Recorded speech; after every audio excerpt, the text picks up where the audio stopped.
Salut les investisseurs de gauche, aujourd'hui je vous propose qu'on regarde les tops et les flops, en gros les tendances des marchés. Pour ce faire, je vous ai préparé un petit PowerPoint, alors dites-moi ce que vous en pensez, si vous trouvez que c'est un peu trop scolaire, ou voilà, enfin dites-moi, comme ça je pourrais m'améliorer pour les prochaines fois. Aujourd'hui on va tester comme ça. Donc voilà, je vous ai préparé cette petite présentation. Donc pour cette analyse de marché, ce que je vais faire, c'est que je vais utiliser les droites de régression linéaire. Je vais vous présenter en détail ce que c'est. Et je vais appliquer ces droites de régression linéaire sur des ETF. Donc j'ai sélectionné mes ETF, j'ai pris des ETF qui avaient une durée de vie d'au moins 10 ans, parce que comme vous le savez, il y a pas mal d'ETF qui apparaissent voilà, avec des petites tendances, qui meurent au bout de 2 ans, etc.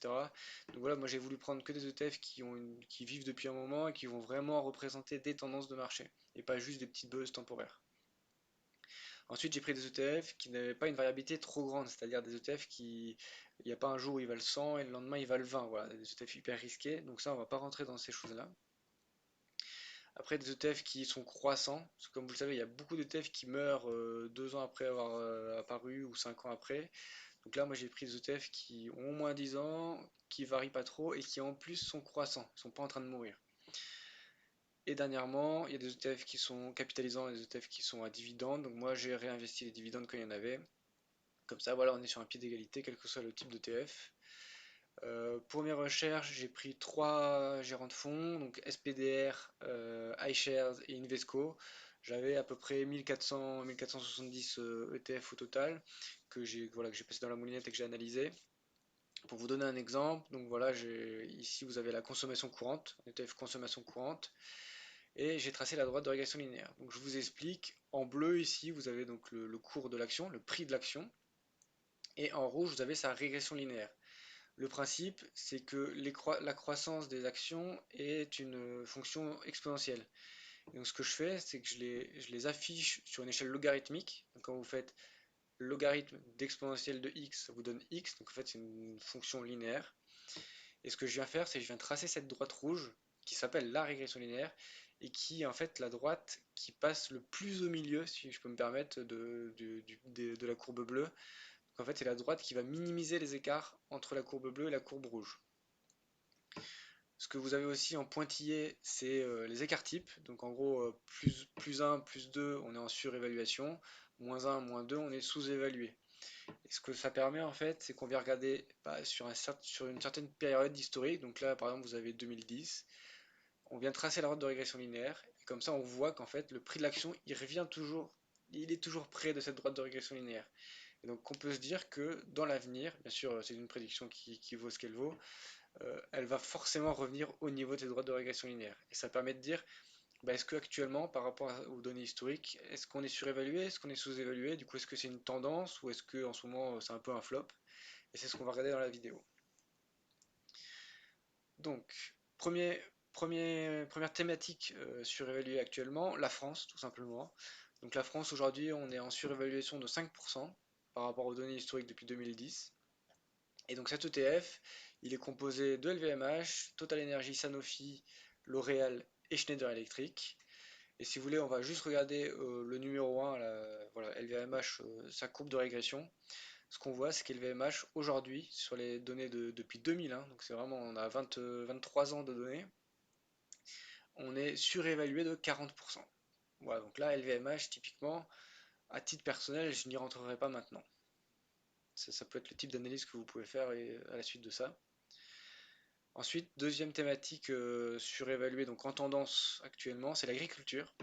Donc par agriculture, les compagnies qui sont dans cet ETF, c'est John Deere, Nutrien, Archers Daniels Midland, Corteva et CF Industries. Donc comme pour le précédent, ce qu'on va faire, on va regarder bah, le premier, John Deere, qui est un fabricant de tracteurs, enfin de matériel d'agriculture, il me semble. Et donc comme pour LVMH, on voit voilà, 32% de surévaluation. Donc là, typiquement, en plus, on a des données historiques depuis 1990. Donc voilà, encore à titre personnel, je ne rentrerai pas dedans maintenant. En tout cas, ça me paraît pas être le bon moment. Vous voyez, on a eu d'autres pics hein, en 2008. On sent que c'est une société qui, pendant les crises, se porte bien.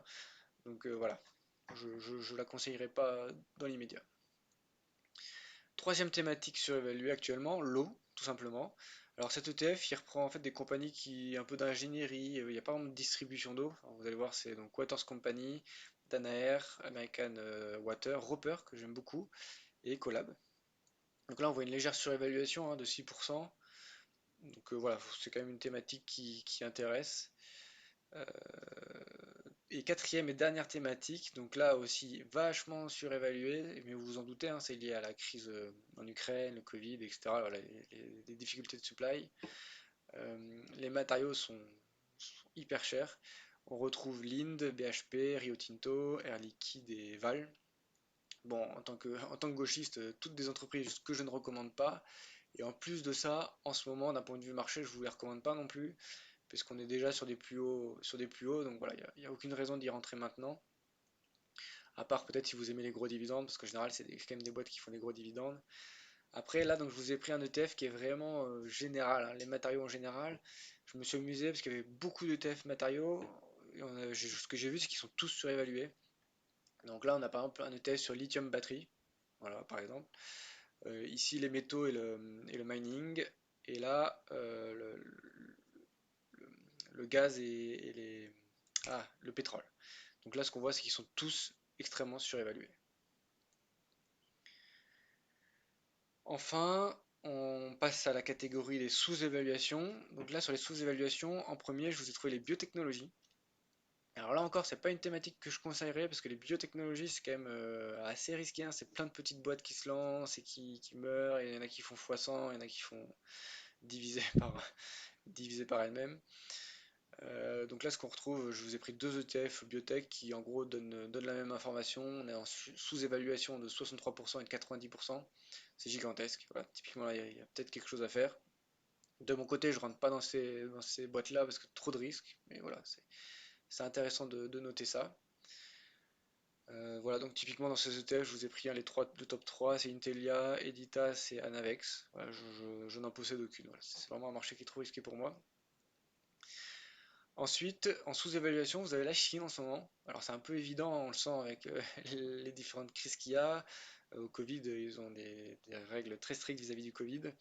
Donc là, on est en sous-évaluation de 40% quand même sur la Chine.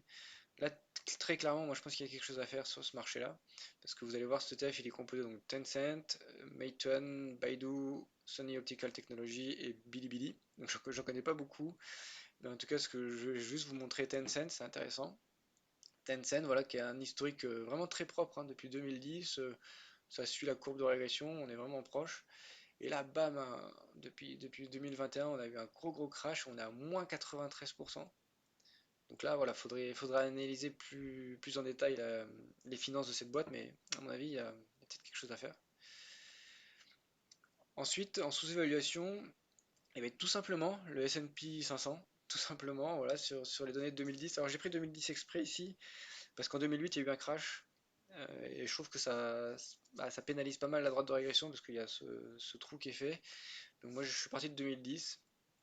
Et là, on voit, bah, typiquement, voilà, ça suit vraiment très bien la courbe de régression, hein. On est quasiment tout le temps dessus. Bien sûr, la reprise du Covid en 2021, on a eu un pic. Et là, on voit qu'on est repassé très en dessous. Donc, bah, typiquement, le S&P 500, il y a quelque chose à faire. On est encore sous-évalué de 10%.